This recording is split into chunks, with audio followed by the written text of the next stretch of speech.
verdade. Então, bora nós. Vamos lá, tudo ok, né, irmãos? Podemos continuar agora? Vendo, ouvindo, tudo certo. Bom, nós paramos então, se não me falha a memória, vocês me corrijam aí, tá?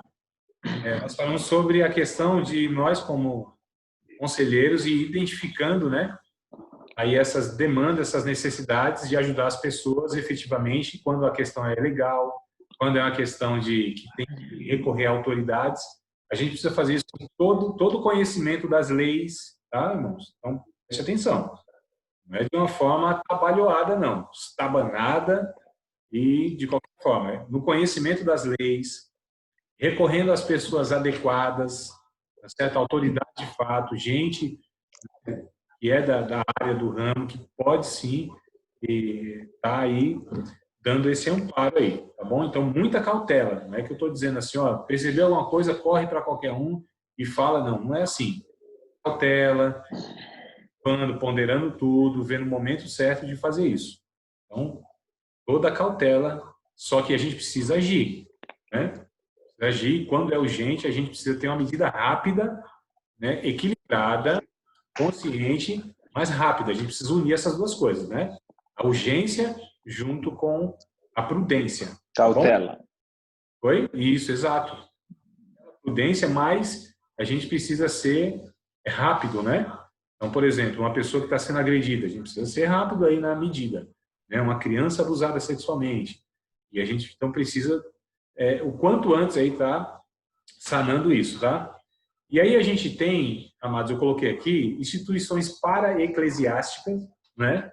A gente está aqui entendendo que nós, de alguma maneira, somos o braço da igreja, ou nós somos a igreja, só que a igreja agora não deu conta, né, dessa questão. Então, nós temos instituições para-eclesiásticas. São ONGs, né, que elas dão suporte, é por isso que é chamado de para-eclesiástica. São ONGs que dão suporte à igreja, tá bom? Então, por exemplo, vou dar um exemplo para vocês aqui na Zona Leste, né, onde a maioria de nós aqui está. A Karen deve saber lá também essa questão. Aqui nós temos uma ONG chamada Mulher Viva. Veja bem, na Zona Leste. Ela foi fundada, então, para proteger as mulheres que sofriam agressão doméstica, né? Infelizmente, teve uma constatação muito triste. Uns 80% a 85% das mulheres agredidas, inclusive, eram cristãs e os seus maridos também. Então, olha que coisa absurda. Mas aí nós temos essa ONG. Essa ONG ela tem as suas medidas, então a gente, né, chama aí como um auxílio essas instituições para-eclesiásticas. Tá? Nós temos também aconselhamento profissional. Como eu disse, nós não somos psicólogos, nós não somos psiquiatras, tá certo? Nós não somos formados em... a gente não é acadêmico profissional que tem todo o ferramental. Então, a gente precisa ter... Aí, quando a gente identificar que é necessário, esses profissionais aí, a gente precisa recorrer, tá bom? Então, aconselhamento profissional. Nós não somos conselheiros profissionais.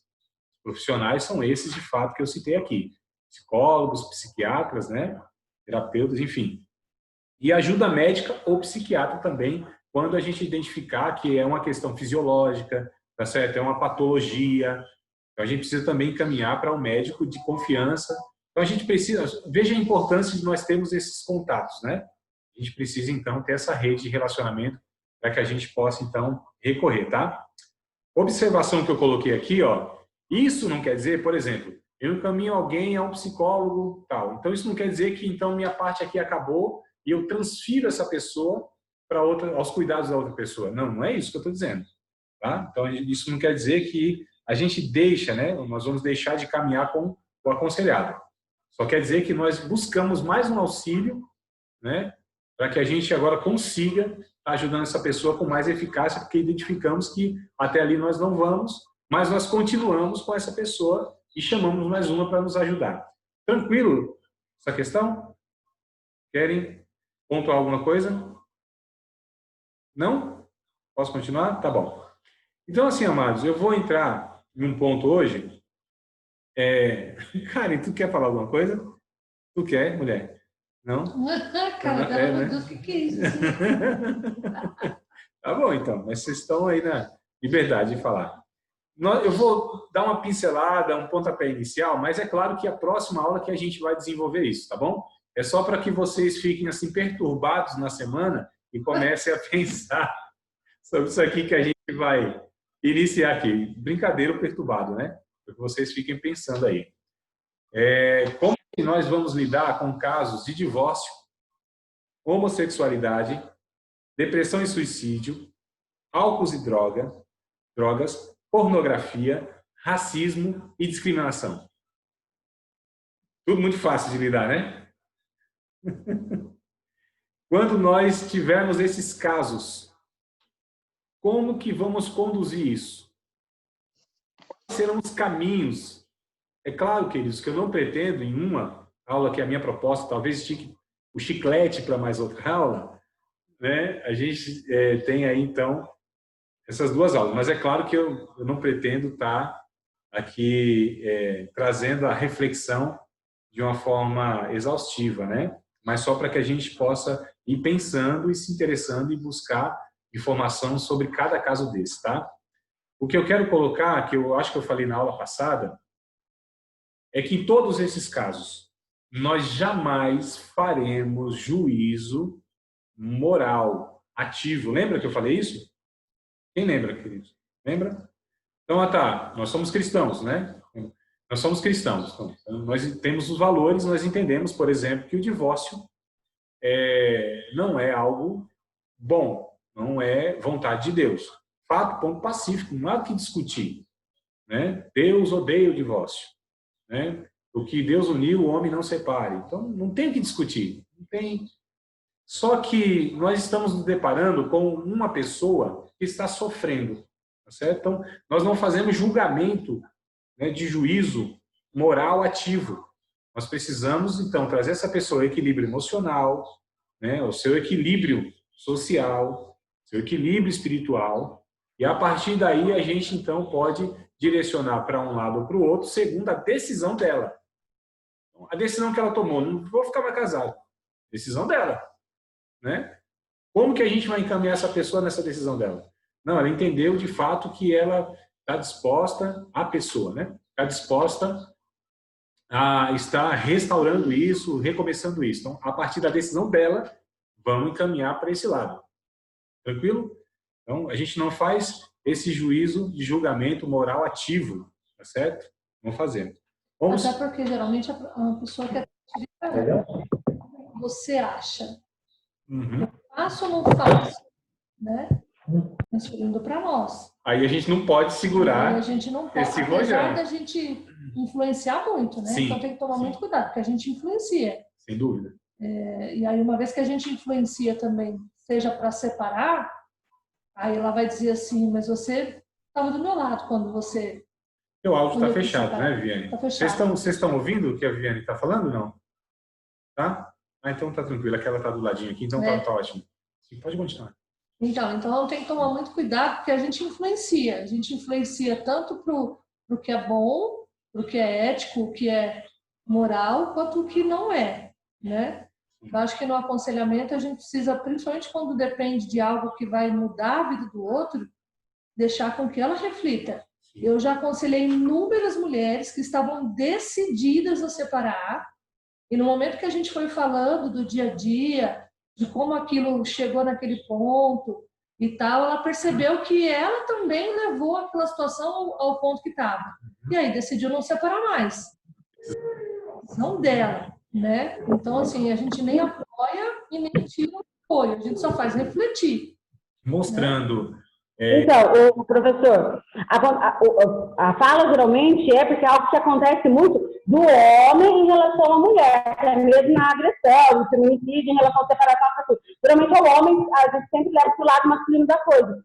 Eu conheci um casal até que me pediu ajuda, eles já eram obreiros da igreja, no caso era uma igreja tradicional, era somente ele, que era presbítero, e ela era esposa do presbítero apenas, mas chegou ao ponto de pedir o aconselhamento porque ele estava sendo agredido, e ele não estava mais aguentando aquela situação, até que um dia ela realmente furou a pessoa.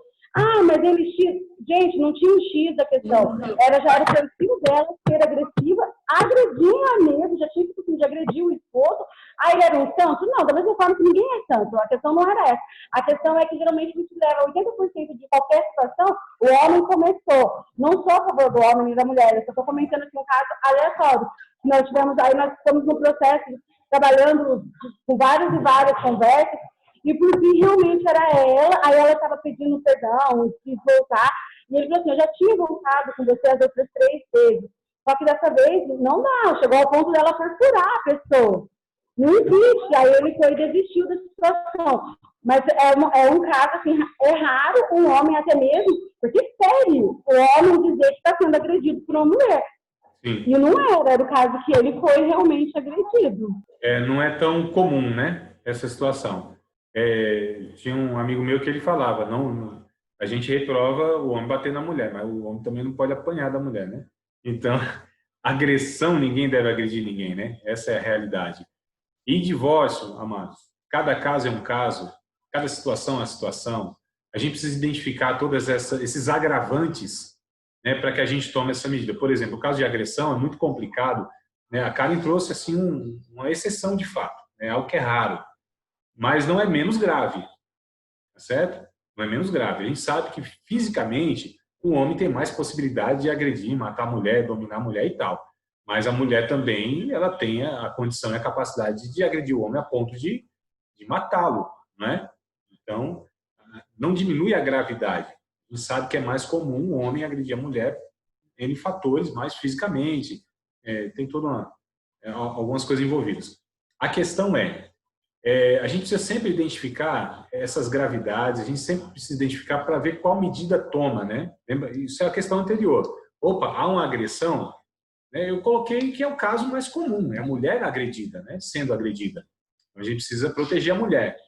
Mas se o homem está sendo agredido, a gente precisa também, de alguma maneira, alguns podem achar engraçado, mas proteger o homem, né? Então, o agressor é agressor, o homem é mulher é agressor. Quem está sendo agredido, então, precisa ser protegido. E é complicado, porque a questão da igreja, a religiosidade em si, chegou a Karen falando, né, interrompendo a aula. O primeiro período foi tranquilo, né? Mas tá bom. Eu já fica já vigorando já, mas vamos lá. E é ruim porque da mesma forma que acontece, líderes da igreja aconselham as mulheres a vamos orar, Deus vai salvar, Deus vai melhorar, também estavam fazendo isso as outras 3 vezes com ele. Vamos orar, Deus vai melhorar. Não é a questão de colocar, tirar Deus ou colocar o Deus ali. A questão é a índole da pessoa. A mulher, naquele momento, ela não queria. E eles ficaram, não, vai dar tudo certo. Foi uma, vai dar certo, foi 2, vai dar certo. Na 4ª, ela quase matou. Aí chamou polícia, envolveu um monte de coisa. Mas ele está errado. Porque como que pode ele ter permitido que a polícia fosse lá? E aí virou o conflito que era pessoal, que a igreja já poderia ter cortado. Falou assim, ó, segura a onda, vamos conversar com ela, vamos trazer aqui, vamos ver o que vai... Não, aquele costume de ficar passando a mão ao invés de cutucar a ferida e trazer todo mundo para a realidade. Quase levou o cara a óbito e por fim ele parou até mesmo de ser o presbítero da igreja dele por causa da situação toda que ele envolveu polícia. Isso foi uns 5 anos atrás. Envolveu polícia, hoje está normal, está lá na vida dele, com os filhos dele. Mas na época foi um bastão, assim, foi uma coisa bem difícil. Sim, olha, veja bem. Eu quero que vocês entendam que se a gente trata aquilo que é do âmbito natural, né, a gente transfere para o âmbito espiritual, nesse sentido que a gente entende, oração, a intervenção de Deus e tudo mais, a gente erra. Também quando a gente faz o contrário, a gente erra. Pega aquilo que é espiritual, no âmbito espiritual, né? Causas espirituais, eu estou falando fontes espirituais, e a gente quer tratar também no âmbito natural. Então, a gente sempre precisa identificar, né, quais são as fontes, as causas. Por exemplo, depressão. Então, existe causas, né, de depressão. Existe a questão de baixa hormonal. Existem questões de traumas. Existe também, a gente entende cristão, nós somos cristãos, nós entendemos também a influência, né, demoníaca. Então, no mínimo, existe mais fontes ainda. Mas o mínimo aqui eu estou trazendo 3 fontes possíveis de um estado depressivo de uma pessoa. Então, se é uma causa natural, a gente trata com remédio, reposição hormonal, não a gente, né? Claro que é o médico que vai fazer isso. Mas eu digo assim, se o âmbito é esse, é natural, é físico, apenas físico, fisiológico, biológico, isso vai ser tratado dessa maneira natural, é remedinho mesmo, tudo certo. Isso não é uma falta de fé. A questão é que não é demônio, né? Não é demônio, é hormônio, né? Como diz, né? Não é demônio, é hormônio. Então, nem exige fé, porque não é o campo da... É hormônio, né? É igual, irmão, rapaz, minha mulher fica atacada aí 5 dias no mês, isso é demônio. Eu falei, não é hormônio. Eu te explico, 3 palavrinhas aí, né? IM. Então, vocês entenderam essas coisas, né? É uma questão natural, lógica e tal. Não é casado não, né, Gabriel? Ainda não? É casado, né? Casado. Opa, fez assim que é benção pura, sou casado. Então já entende aí. Casado há 4 anos. 4 anos, coisa boa. Tá vivendo lua de mel ainda. Ah. Então, vamos lá. Eu não sei se ele já tá de lua de mel. Então, vamos lá. Eu não perdi o raciocínio aqui. Então, se a gente lida com as coisas naturais, né, e quer usar ferramentas espirituais, a gente erra e vice-versa. Então, neste caso, vamos orar. A oração sempre é bem-vinda, mas não é o caso, tá certo, de agressão. O agressor respeita só o Espírito Santo e polícia, autoridade. Certo? Enquanto o Espírito Santo não alcançou, não está fazendo a obra lá, então a gente usa a via natural. É isso que eu recomendo, tá? Eu recomendo. Se o outro recomenda outras coisas, é cada um que é responsável por aquilo que recomenda, né? Então eu recomendo isso. Eu prefiro ser mais prudente, mais humano, mais natural, né? Do que correr o risco, porque é fácil para mim dizer para uma mulher, volta para sua casa e vai orar, minha irmã. Né? E o agressor lá. A minha pergunta é, será que eu daria essa recomendação para minha mãe, para minha irmã ou para minha filha? Eu preciso perguntar para esses homens que recomendam isso, se daria a mesma recomendação para a mãe deles, se fosse o caso, para a irmã deles ou para a filha deles. Né? Então, olha só a empatia e esse olhar humano e cauteloso. Então, um conselheiro que não olha por esse viés, ele já está errando pelo fato de estar tratando as coisas de uma forma muito imprudente. A gente está cuidando daquela pessoa. Né? O olhar precisa ser mais amplo. E a gente não pode espiritualizar tudo, queridos. Como eu disse, Deus, acredito que usa muito mais os processos naturais, e é Deus que usa isso. É Deus que tem essa medida, né, do âmbito natural, porque Ele que criou tudo isso também. E esses mecanismos, a conquista científica, o conhecimento, isso é bênção de Deus, querido. Né? A gente só precisa recorrer e usar isso de uma maneira natural, debaixo da oração, e acreditando que a graça de Deus é a causa última de isso dar certo. Para mim é simples, né? Minha conclusão é essa a respeito disso. Então, assim, a gente precisa identificar cada caso um caso, tá certo? A questão do divórcio, né? A gente vai depois esticar um pouquinho mais, só estou pontuando aqui para... Passagens bíblicas, né? Sim, é legal. Sim, também. Deixar para a gente anotar sim, cada uma dessas coisas. Sim, eu vou trazer todas essas questões, né? Embora as passagens bíblicas, elas não vão dar conta, entendam, pelo amor de Deus, elas não vão dar conta, porque a Bíblia não trata de fato de todos os detalhes, tá certo? O que a Bíblia traz para nós são princípios e valores, e a partir desses princípios e valores é que a gente vai trabalhando num real que a gente tem, e nem sempre dá para a gente alcançar um ideal, queridos. Tá? A gente sempre vai perseguir o ideal, nunca vamos baixar o padrão de Deus, de santidade, de valores e de princípio. Porém, entretanto, outro sim, nós temos uma realidade que precisa ser vista com toda a sabedoria, com toda a cautela. Né? Nós temos, de fato, a vontade de Deus aqui. Essa vontade de Deus, eu percebo que nesses desajustes nossos, nem sempre a gente consegue aplicar. Por quê? Depende de terceiros, depende de outras pessoas. Né? Então, as pessoas têm livre-arbítrio, inclusive.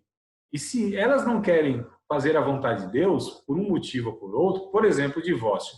Capítulo de número 5 de Mateus, capítulo de número 19 de Mateus, né? O Novo Testamento para nós é uma referência melhor, embora tenha o Antigo Testamento a referência sobre isso, mas o Novo Testamento para nós é melhor, e é necessário conhecermos a Bíblia. Percebam?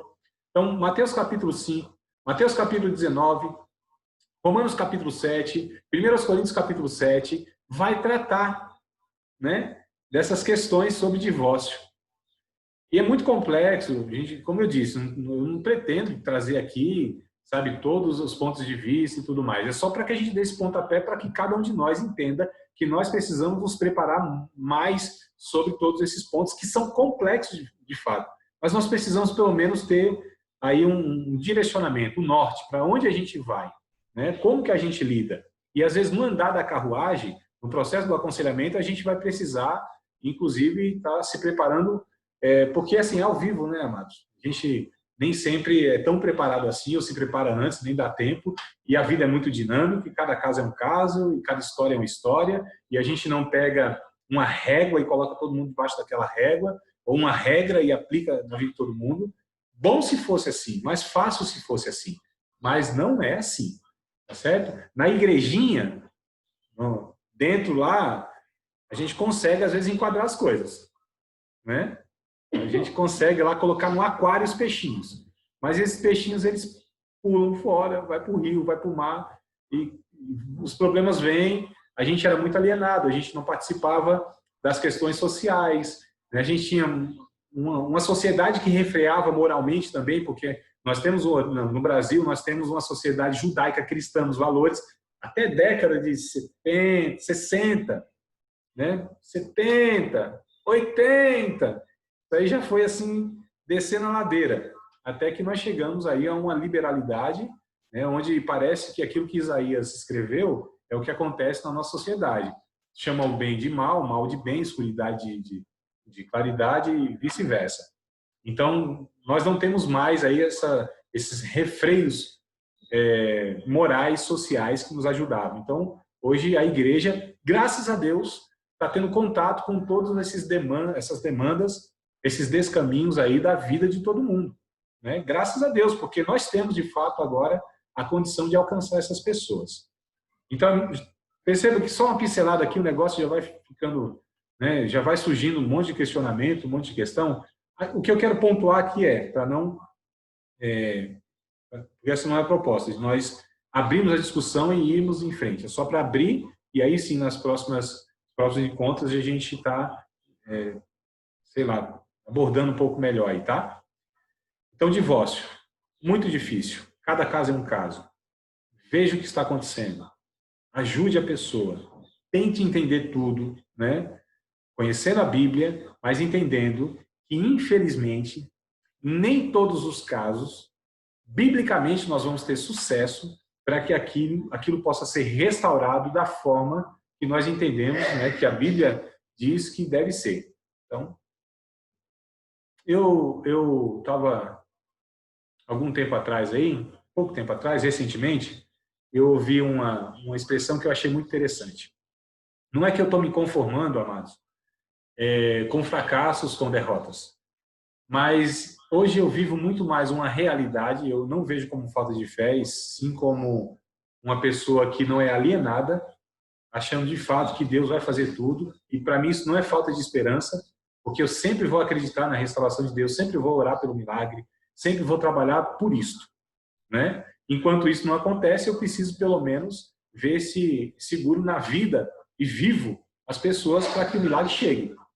E às vezes o milagre não vai chegar, mas eu vou sempre acreditar, sempre incentivar, sempre esperar, sempre trabalhar para isso, né? Então, assim, eu ouvi uma expressão chamada de meia felicidade. Né? Meia felicidade. O que seria meia felicidade? Aquilo que é possível no momento. Tá certo? Eu trabalho com hoje, aquilo que eu tenho. Uma esperança, um olhar no futuro, mas o futuro não chegou ainda. A vontade de Deus ainda não está sendo feita na terra. É por isso que nós oramos, Jesus nos ensinou a orar, seja feita a tua vontade, assim na terra, como é feita no céu. Então, ainda não é possível a vontade de Deus ser feita plenamente na vida de todos. em alguns sim, outros não. Isso para mim é um mistério. Não entendo, não procuro entender, porque não alcanço essa questão, tá? Senão entre parafuso, fico doido. E eu falo, é eu que não tenho... Só você tava bom. Todos nós, né? Quando a gente vai por esse caminho, né, de querer entender A cara da tudo... minha pastora Elisângela. Né? Então, a gente precisa, amado, ter esse, sabe, esse equilíbrio. Cada um de nós precisa conduzir isso de uma maneira mais adequada, né? Então, Na minha casa eu tenho costume de dizer que a minha fé não alcança. Pronto, finalizei a conversa. Mas minha fé não... Em casa eu tenho costume de dizer, quando eu vejo que não vai dar certo, eu começo a questionar demais, minha fé não alcança. Pronto. Acaba a conversa. Eu alcanço, minha fé não alcança. Alcanço tantas coisas. Mas quando chega em questão demais, você fala, não, minha fé não alcança. É mais fácil. queridos. Então, assim, a gente precisa entender. Então, divórcio, nós vamos encontrar muitas vezes, né, com irmãos fiéis, gente de Deus, gente que é sincero, gente que quer fazer a vontade de Deus e muitas vezes não dá conta de uma outra situação e a gente precisa tratar aquilo com toda cautela, com todo carinho, com toda sensibilidade, com todo cuidado, né, sempre trabalhando para que essas pessoas encontrem novamente a vontade de Deus, tá certo? Segundo a decisão delas, a gente vai sempre caminhar com elas, né? Eu posso não concordar com tal atitude, mas vou caminhar com essa pessoa, né? Posso falar, não, eu pensar comigo e até posso verbalizar, não, de fato você sabe, você entende, a gente sabe com quem pode falar, a maturidade que tem, né, o nível de compreensão do evangelho, a gente pode falar, você sabe que não é vontade de Deus, eu não concordo com isso, mas se essa é a tua decisão, bora caminhar junto. Ué, é isso que Jesus fez. Homossexualidade, queridos. Outro ponto que nós vamos ter que compreender um pouco mais, tá certo? Também não é demônio, né? Que se fosse, seria fácil. Coloca a mão lá, expulsa o nome de Jesus, faz uma campanhazinha e isso aí está solucionado. Não é simples assim, né? Queria que fosse, mas não é, tá certo? Então, homossexualidade, e aí a gente vai precisar ler a respeito disso, entender, né? Inclusive entender e procurar saber sobre a pessoa, o porquê que ela tem aí esse comportamento, por que ela tem esse desejo, por que ela quer abraçar esse estilo de vida, essa opção sexual, procurar entendê-la, tá certo? Compreender, sem julgamento de juízo moral ativo, certo? Ah, André, mas a gente não sabe que não é vontade de Deus a homossexualidade? Fato. Como o divórcio, como droga, como pornografia, como tudo que a gente está colocando aqui. Mas, porém, amados, é esse olhar que a gente tem que ter mais humano, no sentido de não corroborar, de não falar é assim mesmo e não concordar. Eu, como cristão, eu nunca vou concordar com essas práticas, nenhuma delas. Mas eu preciso ser humano, né? Eu preciso ser um Jesus para caminhar com essas pessoas, procurar entendê-las, e aí a gente vai ter mais condição, abertura no coração dessa pessoa, a gente vai ter, de fato, um acesso ao coração dessa pessoa quando a gente mostra interesse verdadeiro pelo ser humano. E não porque ela está fazendo aquilo que eu entendo que ela deve fazer. Né? Porque quem transforma pessoas é Cristo. É o Espírito Santo. Tá certo, queridos? Então a gente precisa somente regar a semente. A Bíblia diz um planta, outro rega. É Deus que pode dar o crescimento desse negócio aí. Depressão e suicídio, né? Como eu já adiantei um pouco aqui, a depressão tem várias causas, várias fontes, e a gente precisa identificar para que a gente possa usar a ferramenta adequada. Se é opressão maligna, aí nós vamos para a oração. Aí a gente vai interceder, buscar Deus e vamos ver o porquê que essa pessoa está sendo oprimida pelo demônio a ponto disso, né? Se é isso que identificamos, discernimos, é claro, bora lá e vamos batalhar mesmo no âmbito espiritual, buscar Deus em jejum, em oração e essa coisa toda. Mas se não, é um trauma, então precisa ser trabalhado isso, né? E lá no começo e tal, e se não temos as ferramentas adequadas, então a gente chama aí a ajuda do psicólogo para trabalhar essa questão do trauma até que isso seja tratado. Se é uma questão, então, fisiológica, biológica, então bora procurar um médico para que o médico, então, possa conduzir isso, tá certo? Drogas e álcool, mesma coisa, também. Precisa ser tratado isso de uma forma adequada. E aí a gente tem casas de recuperação muito boas, tem umas, felizmente, não é uma proposta tão boa, mas nós temos muitas aí boas e tal, e a gente precisa encaminhar essa pessoa. Pornografia, da mesma forma. Então, a pornografia hoje tem sido algo assim, mas muito frequente. Alguém disse que todos os homens, cristãos ou não cristãos, desculpa, 75% dos homens, cristãos ou não cristãos, 75% dos homens, cristãos ou não cristãos, teve ou tem contato com pornografia na internet. E os outros 25% não têm acesso à internet. Então...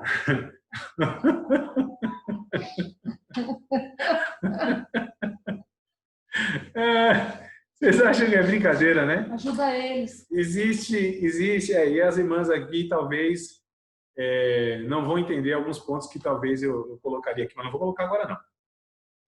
Mas tem um livro muito bom, viu? Os Amados, só tá eu e tu, Gabriel, aqui. Então, é nós mesmo. Colocou o Gabriel. O varão lá, acho que adivinhou que ia acontecer isso aqui e já pulou fora. Tem um livro muito interessante chamado A Batalha de Todo Homem. Vai falar sobre essa nossa dificuldade, homem, a regra é essa, não existem exceções, a nossa dificuldade na área da sexualidade, tá certo? Ou melhor, dessa tentação, né, da sexualidade. Ou do sexo, enfim. Da pornografia, melhor dizendo, estou me perdendo aqui nos termos. Então, a nossa dificuldade como homem. Falou, André, mas e aí? Então quer dizer que o cara não é regenerado, não é cheio do espírito, não é sincero, não é honesto, não é convertido? Não. É tudo isso aí, mas a tentação ainda ela continua, né? É que a gente não se entrega a ela, a gente tem uma proposta de vida que é a vida santa. Mas isso não quer dizer isenção da tentação. É possível que as irmãs estão assim meio, eita, como é esse negócio? Depois a gente explica melhor. Então, tá certo? Vamos nos deparar com racismo, né? Então, a gente tem aí o caso da semana passada, já tem uns 15 dias se arrastando lá a partir dos Estados Unidos e, graças a Deus, aí tem repercussão mundial, porque é algo que é uma realidade, né? Os irmãos e as irmãs aí que são de pele escura, que são pretas, sabem melhor do que eu, que sou branco, né? Daqui a pouco a Karen vai se ajoelhar e eu também, né? Então, sabem aí da dificuldade, não é brincadeira, né, irmãos? O preconceito, o racismo, né? Eu vi uma entrevista de uma pessoa, ela disse assim, é uma dor diferente, né? Quando você é discriminado por conta da sua cor de pele, né? Não é tanto quanto a classe social, por exemplo, onde um rico, ele discrimina ou vai lá, esnoba, maltrata, ofende um pobre, né? A gente está falando aqui da dignidade humana na sua Constituição, e isso é muito complicado. Eu nem sei falar isso, porque eu sou branco, né? Embora sou pobre, da periferia, que a gente sofre também algumas questões, mas eu tenho, minha esposa é preta, minha avó, uma negona da hora, quer dizer, não é mais porque faleceu, né? Mas é isso que é engraçado, professor, no Brasil. É isso que é engraçado. Brasileiro não tem nenhum original branco. Nenhum. Sim. As séries são claras, mas negros não tem nenhum original. Agora, raciocina. Eu vim de uma igreja belemita. Raciocina, a Assembleia de Deus, lá no fundão da roça, eu sou no fundo do vale, não sou nem de São José, eu sou de Guaratinguetá, e lá no interior o bicho pega. Então, assim, negra, obesa, pobre e do Belém, não servia para nada, né? Só para ver essa pequena de salinha. Não tem problema, não. O importante é que as pessoas só precisam conscientizar que o maior, pessoa que vivenciou, eu sou cristã desde sempre. Um índice muito grande de racismo é dentro da igreja. Sim, infelizmente. Infelizmente. Gente de falar. Eu já lutei muito por isso. E na época, quando eu tive que lutar, eu cheguei assim, cara a cara. Eu falei assim, você pode ser pastor, pode ser o que você quiser, mas o que você não pode ser é racista. Tiazinhas, hoje, tiazinhas em 90, foram disciplinadas por colocar calicalon.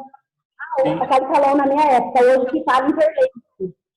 Tiazinhas em 95 foram realmente convidadas a sair de dentro da igreja do Belém porque pintou o cabelo. Mas a esposa do pastor não era ruiva. A sobrinha do presbítero usava interleite, porque ela tinha um problema capilar, então ela usava peruca. Sim. Mas as minhas divas, eu estou falando das moças, foram disciplinadas de sentar no banco e falar assim, você não vai mexer, você não vai cuidar das crianças.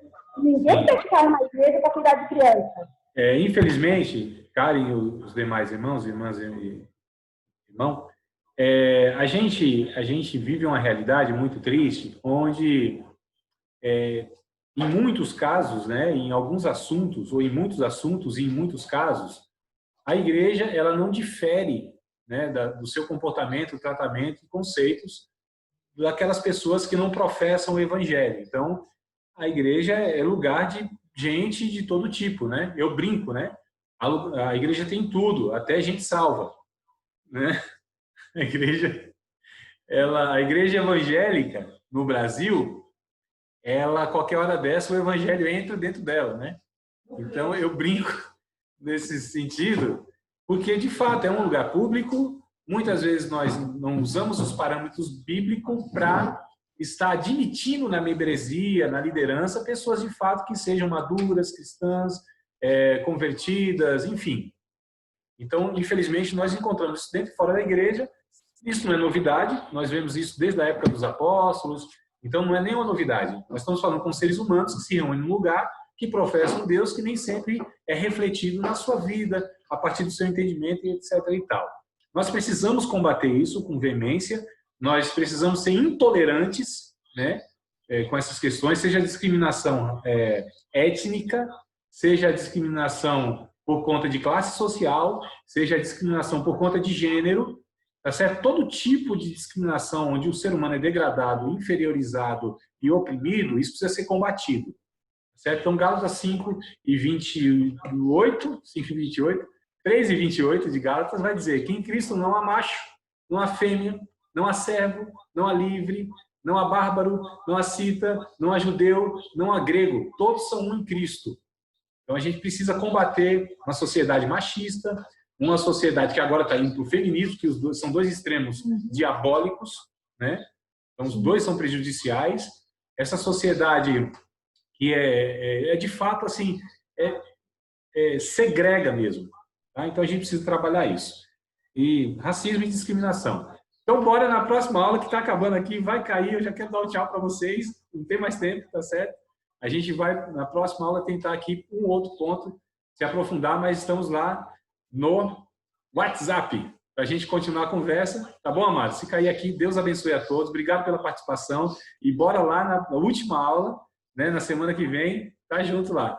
Deus abençoe Anjinha, Pastor Elisângela, Gabrielzinho, Vivi, que tá aqui, ó. Karen, Baiana, tá aí. Deus te abençoe vocês todos, tá? Fiquem na paz, uma ótima noite, uma ótima semana para vocês. Estou pensando que estou no final de semana aqui. Deus abençoe a todos, irmãos. Paz.